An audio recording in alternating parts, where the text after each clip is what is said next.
You're listening to STP Radio.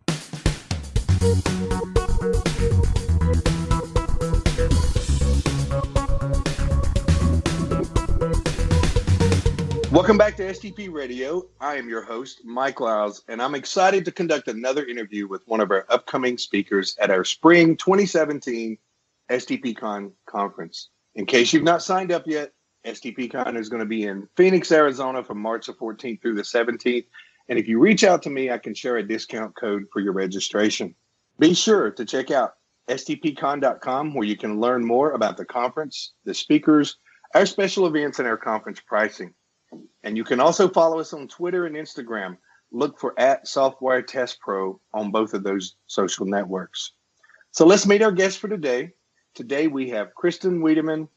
Welcome to the STP Radio show, Christin. Thanks, Mike.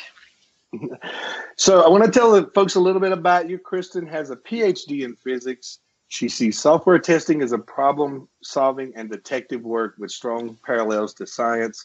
She believes that testers can and should apply the scientific method. And in her role as a chief scientist, Christin drives PQA Testing's research and method development work and continues to use her scientific background to develop her own skills and those of others. And most importantly, Christin has what I'm going to call for this interview, the speaking trifecta with our upcoming conference. And that is because she is going to be doing a keynote, a workshop, and a breakout session. So it's great to have you with us. Tell us a little bit about you, Christin, and how you got into testing. Thanks, Mike, and thanks for the introduction. Testing was really a little bit of a random coincidence for me, which I think rings true for a lot of testers out there. My background is originally in particle physics, but once I graduated, I didn't quite know what to do, if I wanted to stay in academia or if I wanted to get a job in industry. So I decided to give industry a try. And as a physicist, one way to go is to get a job as a developer. Because I was an experimental physicist, I spent a lot of my time doing data analysis and building tools to simulate detectors and to do very specific data manipulation. But I quickly realized that I'm not a very good software developer. But on the other hand, I was a pretty good tester. And I found I was actually a bit bored as a developer. I was, to be perfectly honest, not used to have requirements I had to follow and somebody else's expectations on what my code should look like and do. So I felt fairly constrained in that role. Whereas I found that on the other hand, what I learned in science and in research was really a good fit for testing, where there was more freedom to explore and there were a lot of questions, but not a lot of answers. And that's exactly what it was like to do research at university. You were trying to ask good questions and then you worried about the answers. But the first step was always, how do I define a good question? And to me, that's exactly what testing is about. What questions am I trying to ask? Absolutely. Absolutely. Well, and I think the scientific method that you're implementing, it really is a science. And we talk about whether it's an art or a science. I think it can be both. But I really think digging in, asking those questions, folks that I've interviewed and brought into my organizations that have been testers with me, I love it when they ask questions. I've used an example of carrying a stapler with me and making them think that I'm just bringing it for work. And then at the end of the interview, I ask them to test it. And I look for their questions more than all the ways they would test a stapler. And, the ones that ask me, what is this? What is this? How are you going to use it? What do you want to do with it? Those are the intuitive people you want to have on your team that really ask, some of those deep digging questions. Yeah, I think it's about the curiosity and not sort of questioning answers rather than trying to answer questions too, to some extent. Oh, and just absolutely. The desire to learn. I always wanted to learn more. And it doesn't matter so much really what the topic is. It's just that feeling of new knowledge, new information. Yes, absolutely. So I wanted to start with something a little different today. Usually I jump right into what the speaking topics are, but I noticed something really interesting in our discussion about non-testing and non-work related things with you. And you state that you can bake a perfect loaf of bread in 2 minutes. And I want to know, how is that possible and what is that process? Well, it's actually really, really simple. I've always been interested in cooking and baking, and I've been baking bread since probably I was 5 years old. And, it's all about kneading and rise times and making sure you have the right combination of different types of flours and how you handle the yeast. But then, through random coincidence again, my husband and I came onto this recipe that's really just simple. It's 2 parts of flour to 1 part water, and you don't even need it. You just mix it all up and let it rise for a long time. And the revelation to me was that when I've always been kneading the dough and thought that's how I'm going to get the perfect loaf, what you can do instead is just increase the rise time. So with less work and less effort, I get a much better loaf of bread. And it probably just takes me really 2 minutes of effort and then leaving it for 10 to 20 hours. Wow. So I think that kind of speaks to your keynote that's coming up, which is called Future Horizons, Mapping Out the Next Decade of Testing. And it speaks to the world is changing every day. And a lot of times when I'm presenting, I speak about how that 30 years ago, we didn't have the internet. We didn't have mobile. We didn't have all these things that we have today. And who knows what we're having next down the road. And I think with technology and tools, processes, we see the need for speed in delivering products. And the role of the tester in this change that we see every day is being redefined. And I can't wait to hear your keynote on this topic. So what do you hope the audience takes away from your keynote and what you wish to present to them there? I think as with every presentation that I give, what I'm hoping is that I'm going to learn something from the audience. And if there's one thing I hope the audience is going to walk away with, it's actually more questions. So I'm pretty sure most of us have some kind of ideas in our head about what the future looks like. But those ideas are very, very different. And sometimes we let our ideas of the future guide what we do now. And that can be both good and bad. So what I'm hoping people are going to take away from the session is question their view of what testing in the future looks like. And maybe be a little bit more open-minded. And some people might have noticed that I've posted a survey on LinkedIn where I'm asking people to give me their input on what they think the future looks like. I'm not going to give anything away right now, but I can definitely tell you that the results that are coming in are super interesting. And how people that have answered the survey view the future in testing is quite different from how I envision it. I think it's very interesting to ask that question. I've seen that and I've asked a lot of the folks, and I did a keynote for STP back in Dallas in September, and I interviewed several folks in the testing community and asked them what they thought the future looked like as well.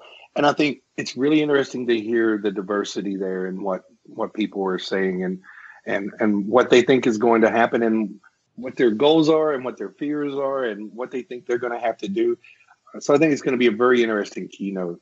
It's been a lot of fun to explore that area because there's an aspect of how do I prepare for the future in there, right? And it's as true for me as anyone else. How do I best set myself up for success as a tester in the next decade? And a lot of the time we get very caught up in today and what the problems or challenging we're encountering right now. And we let the past guide us a little bit too much too. So I've spent a lot of time just thinking about how testing has changed and I started in the industry and trying to think about what I expect the changes to be over the next, let's say, 5 to 10 years.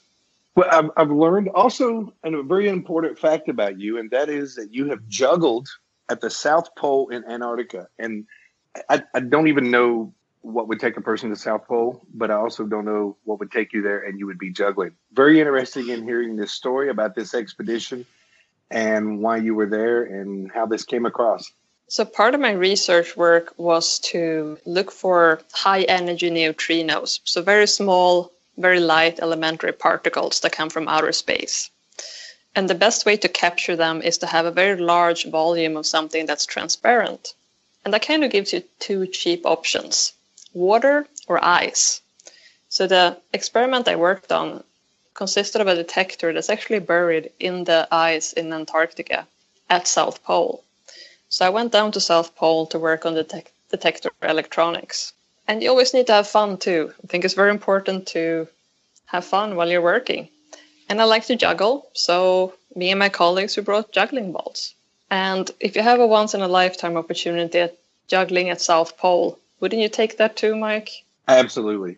I definitely would do that. I don't think I would be good at it, but I definitely would try it. It's not about being good at something, it's about getting better. Yes. Well, speaking of juggling multiple things, you have a workshop with us called Building a Knowledge Network.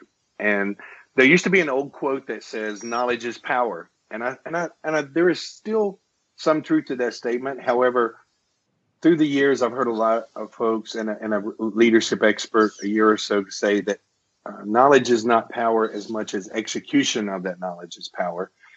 And you have a well-fitting comment in your workshop description that says, we need to understand the varied resources of knowledge so that we become a modern Renaissance tester. Now, that's an interesting statement, but I agree with what you're driving to with this workshop. And I'm very excited to hear what you're going to do in the workshop and what you wish to share with the audience there. So this is something that I've been thinking about probably for 10 years now. When I went to university and I was learning about particle physics, I learned through textbooks. You had a textbook on quantum field theory and you read through it every single page and you learned about quantum field theory. And I tried to use a similar approach when I started testing. I was trying to find the textbook on testing and read through all the pages and learn. And there's a couple of problems with that. First of all, learning by reading is actually not a great way of learning.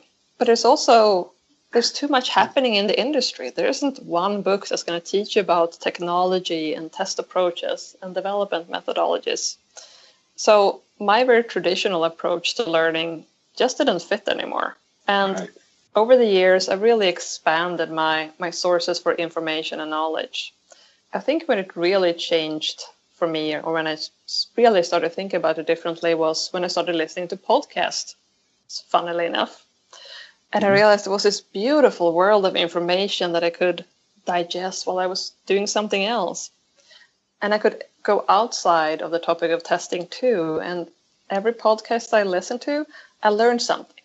But more than anything, it gave me ideas for other things I wanted to learn about. So after listening to a podcast, I typically have a couple of books I need to look at, or a couple of articles, or a person that I think is really interesting.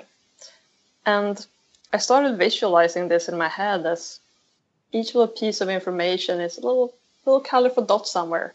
But what's really intriguing is how they connect to each other. And I think that's something we haven't talked enough about. And that's what I want to spend this workshop talking about is what are the sources of information and knowledge today, and how do we utilize them most efficiently?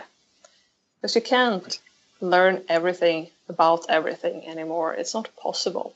What you need to know is how you're quickly going to find the information or knowledge that you need. So you need to know both the sources, but also how you access them and how you get information or answers out of them. I love this because I think that in a team concept where you have different folks and you have different understandings and knowledge of a particular product or a particular area that you're working, I think having those different aspects really helps. There's an exercise that I have done in workshops in the past where I have a giant glass bottle and it's full of gumballs.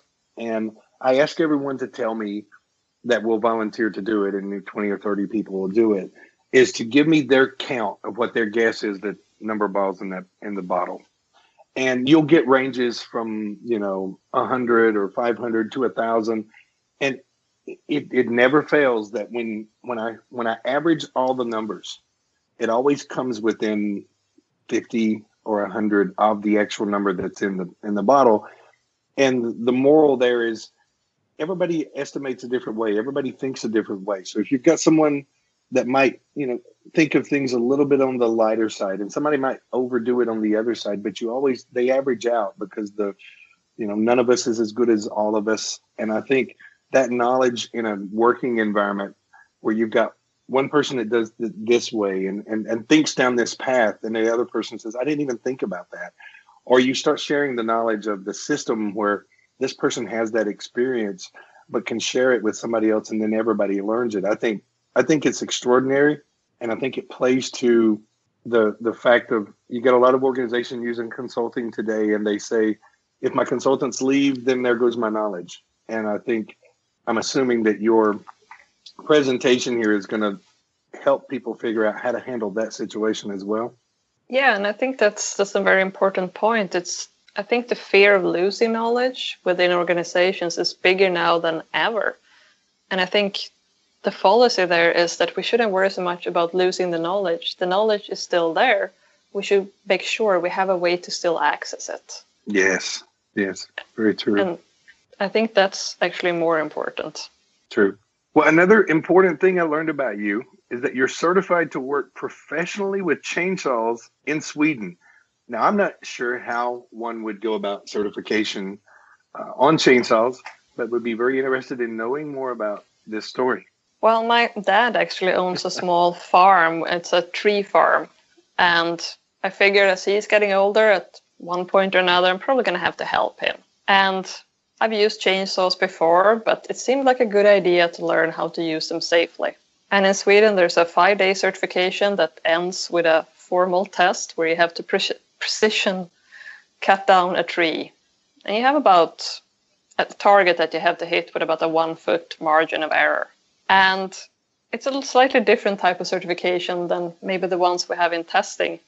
It's certainly very hands-on, and it's learning by doing, and it's testing by doing. And it was a lot of fun. The only problem I had with the certification was that we were outside for 8 hours a day on a week when it was minus 30 degrees Celsius. So it was very, very cold, but it also made me very motivated to work and stay active. What was interesting about that too was being exposed to a group of people that had a completely different knowledge set than I had. And I learned so much more than just the chainsawing part, just by, again, going outside of my knowledge base and talking to people that are working in a different industry than I am. Taking that knowledge from your family business, I think that, and trying to learn from what your family has been doing is commendable, and understanding things that other people do and how you can learn to do those things as well. I see that you have a session with us called Promoting Diversity Through Inclusive Leadership. I think that's definitely a situation where we have to understand other people and how other people are working, and cultures and the diversities. The first sentence in your description for this session says, everyone is talking about diversity. And I think this is definitely the truth. This session should appeal to many people of all ages and cultures and personalities. And I think I'd love to hear, what is your major message that you hope to convey to the attendees with this session? I think there are two things I would like people to take away from it. As testers, we talk about ourselves as being user advocates, and that we're trying to provide information about the application that we're testing to help to be part of a team that builds a better quality product. And if we're truly going to be able to do that, we need to be a group of diverse people that can understand and approach the software from different perspectives.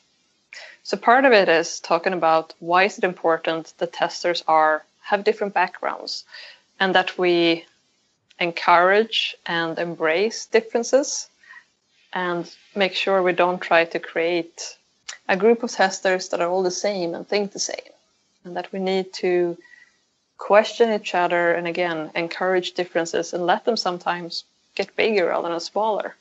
The other part of it is that when we do talk about diversity, we tend to focus very much on the diversity part, so creating a diverse team. But it's really just the first step. You need to make that sustainable too, and make sure that a team is happy. And I think the way to do that is by being an inclusive leader.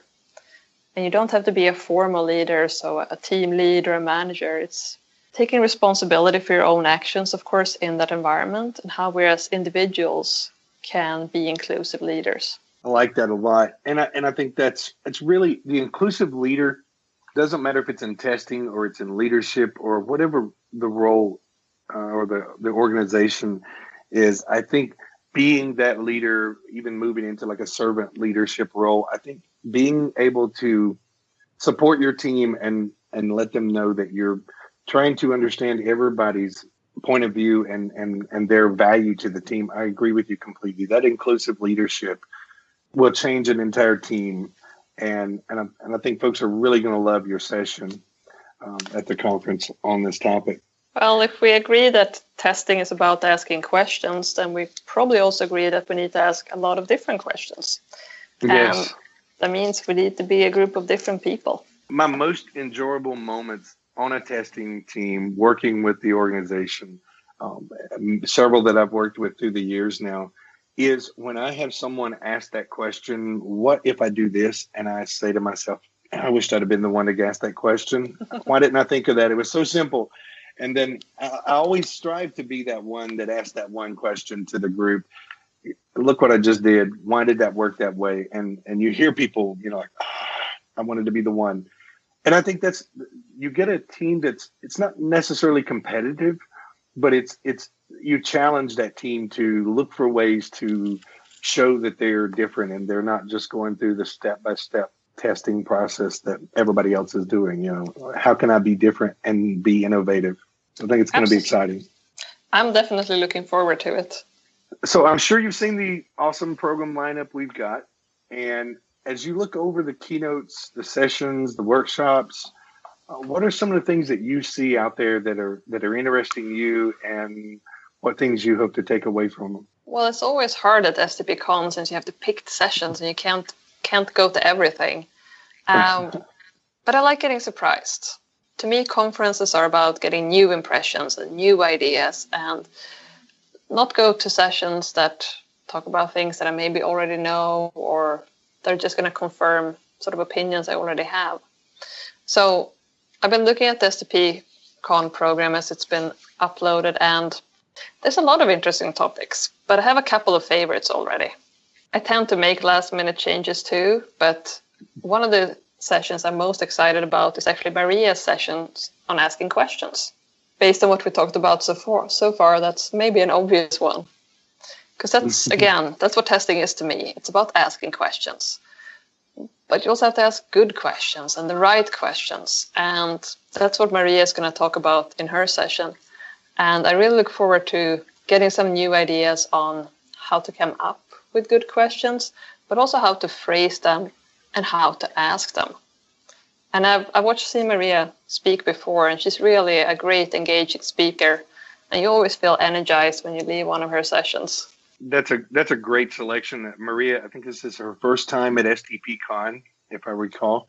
And it's going to be exciting to have, speaking of diversity of different speakers, we've got some really big names like yourself and Maria and some of the other folks that are coming to the program, that it really was a difficult task for us to define our schedule, because we have so many things going on at once that in a couple of situations, you just had to have two really, really strong speakers that we felt people were going to have to really take a big decision on. Do I go to this one or this one?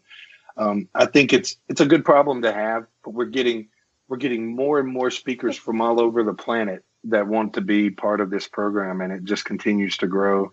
And I like what you said. I think it's going to be a challenge for some folks to decide, do I go to this one or do I go to that one?